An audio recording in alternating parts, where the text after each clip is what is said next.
we go to America, what? I can barely understand that toasting. What, barely?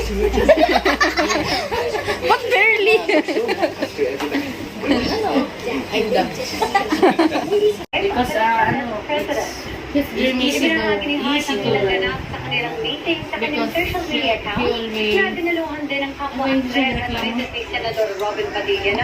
Ano? Hindi ko nagreklamo. Tanawin sa translator mo. Always, the weather here, it's very hot. Very hot. He wants in the America because it's cold there. Yes. Ano ba English lang nagreklamo ka? They are amazed to me. Because they don't realize I'm good at English. I'm like celebrity. Look, all of their camera is facing at me. Dali, I will send it to your daddy.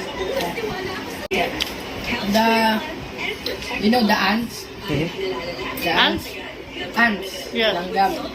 We call the guyam. Kuya. You know the punch? Punch. Sumbi. Sumbe. Okay, susumbiin ko eh! You know that? Yung it's like susunduin. Kakao. Oh, okay.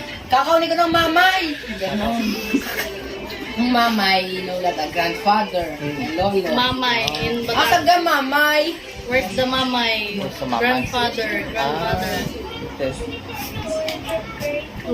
So, that's the basic. But I don't know what the hardest. What's the kite in Batangas? Kite. Kite? Papagayo. Papagayo. Papagayo. Kite. He looks papagayo because of his thin body. He can easily fly if the wings are strong, you know that. Sino? Who? She is like a kite, you know that kite.